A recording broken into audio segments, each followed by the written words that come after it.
Friendship band. Gattu খুব রাগী স্বভাবের ছিল। রাগ তো নাকের ডগায় থাকত। গাট্টুর এই স্বভাবটা সোসাইটির সব বাচ্চারাই জানত, তাই কখনো কখনো ওরা গাট্টুর মজা ওড়াতো।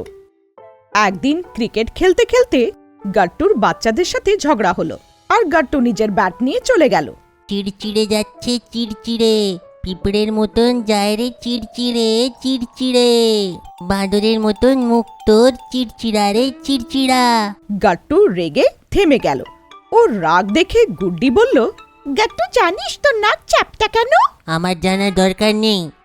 কারণ তোমার নাকে রাগ থাকে, ওর ওজনে বেচারা চ্যাপ্টা হয়ে গেছে। আর গাট্টু ওখানে দাঁড়ায় কেন? রাগী গাট্টু সঙ্গে সঙ্গে ওখান থেকে বাড়ি চলে যায়। রাস্তায়ও হারিকে পেল। হারি গাট্টুর বন্ধু ছিল। শুধু শুধু নয়, গাট্টুর বেস্ট ফ্রেন্ড ছিল হারি। গাট্টু কি হলো? গাট্টু কাঁদতে কাঁদতে সব কথা বলল। এমন বললো, চল ওকে আমি বোঝাচ্ছি। না হারি, আর আমরা ওদের সঙ্গে খেলবো না, আমরা নিজেদের মতন খেলবো। তারপর আর কি, হারি নিজের বল এনেছিল, আর গাট্টুর কাছে তো ব্যাট ছিলই। গাট্টু ব্যাটিং করতে শুরু করলো, হারি বোলিং দেখলো, আর দুই বন্ধু মিলে ক্রিকেট খেলতে শুরু করলো। হারি আর গাট্টুর জুটি সোসাইটির সাথে সাথে সারা স্কুলেও ফেমাস ছিল।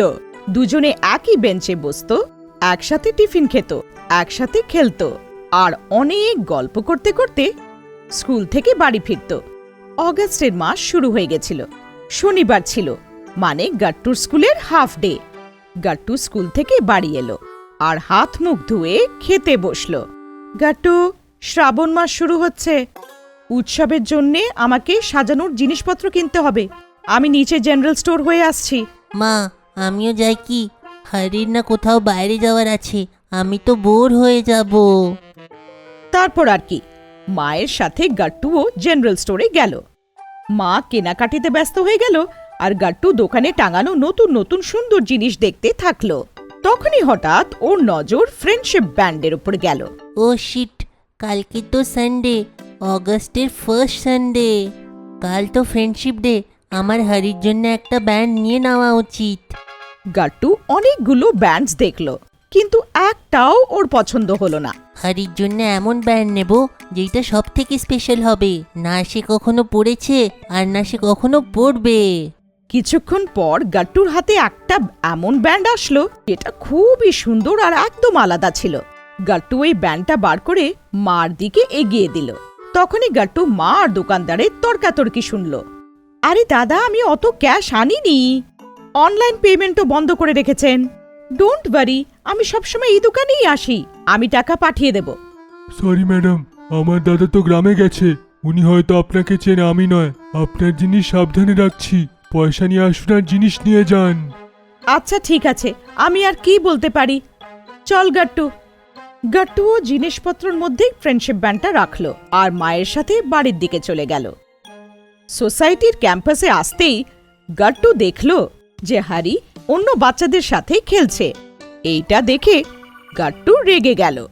মা, তুমি যাও, আমি আসছি। মা চলে গেল আর গাট্টু হারির কাছে গেল।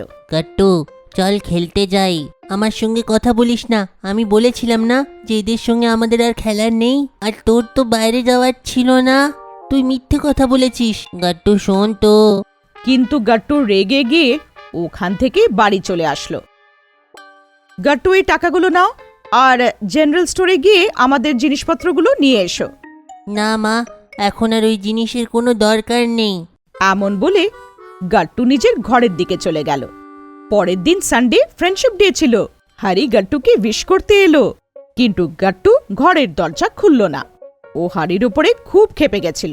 গাট্টু ভাই, দরজাটা একটু খুলে দে। মা, একে চলে যেতে বলো।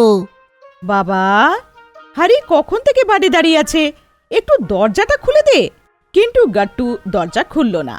কিছুক্ষণ পরে গাট্টু বাইরে এলো। হারি ওখান থেকে চলে গেছিল। এত আবার কিসের রাগ? বেস্ট ফ্রেন্ড না তোর? বেচারা ব্যান্ড নিয়ে এসেছিল, তুই তো ওর জন্য ব্যান্ডও নিসনি। হারি ফ্রেন্ডশিপ ব্যান্ড নিয়ে এসেছিল। তখনই গাট্টুর নজর কর্নারে রাখা থাকা ব্যাগের ওপর গেল। তুমি জিনিস নিয়ে আসলে? কাল রাত্রেই নিয়ে এসেছিলাম, তোমার দরকার ছিল না, কিন্তু আমার তো ছিল। গাট্টু ব্যাগের মধ্যে হাত ঢুকিয়ে দেখলো, তারপর জিনিসপত্র বার করে ব্যাগ চেক করলো, কিন্তু তার মধ্যে ওর ব্যান্ড ছিল না। গাট্টু দৌড়ে ওই স্টোরেই গেল। ও দোকানদারকে জিজ্ঞেস করলো, আর তখন দোকানদার বলল, বাবা, সেটা শুধু একটাই পিস ছিল আমাদের কাছে, সেটাও একটা বাচ্চা বুক করে রেখেছিল। তুমি সেটা ব্যাগে রেখে দিলে, আর তার জন্য আমাদের কত ঝামেলা হয়েছে। সেই বাচ্চাটা জেদ করে এইখানেই দাঁড়িয়েছিল। সেই সবজি তোমার ব্যাগে ওই জিনিসটা পেলাম, আর সেই বাচ্চাটাকে আমি দিয়ে দিলাম। গাট্টু ফেরত চলে এলো। ক্যাম্পাসও হারিকে দেখল, কিন্তু ও হারির সাথে কথাও বলল না। ও সোজা বাড়ি চলে এলো। কোথায় চলে গেছিলিস? হারি আবার এসেছিল। তোর জন্যে এই ফ্রেন্ডশিপ ব্যান্ড দিয়ে গেছে। মা যেই ব্যান্ডটা আগে করলো, গাট্টু একদম ভ্যাবাচ্যাকা খেয়ে গেল, কারণ এটা ওই ব্যান্ডই ছিল যেটাও হারির জন্য রেখেছিল। মানে যেই ব্যান্ডটা আমি হারির জন্য বেছে রেখেছিলাম, সেইটা আগের থেকে আমার জন্য বেছে রেখেছিল। গাট্টু মায়ের হাত থেকে ব্যান্ডটা কেড়ে নিল আর দৌড়ে গিয়ে নিচে ক্যাম্পাসে গেল। হারি বাচ্চাদের সাথে খেলছিল। গাট্টু গিয়ে হারিকে জড়িয়ে ধরল আর কাঁদতে শুরু করলো। সরি ভাই হারি, আমি তো তোকে বুঝতেই পারিনি। ইটস ওকে গাট্টু, তুই কালকে আমার জন্য ব্যান্ড আনতে গেছিলিস, আর আমি না বুঝে শুনে তোকে অনেক কিছু বললাম। আমার সেইটা দুঃখ নেই, আমার তো শুধু এই দুঃখ যে আমি তোকে নিজের হাতে ব্যান্ডটা পরাতে পারিনি। তুই নে ব্যান্ড, আমাকে পরিয়ে দে। হারি গাট্টুকে ওই ব্যান্ডটা পরালো। তখনই রাজু বলল, গাট্টু, আমরাও তোর জন্য ব্যান্ড এনেছি।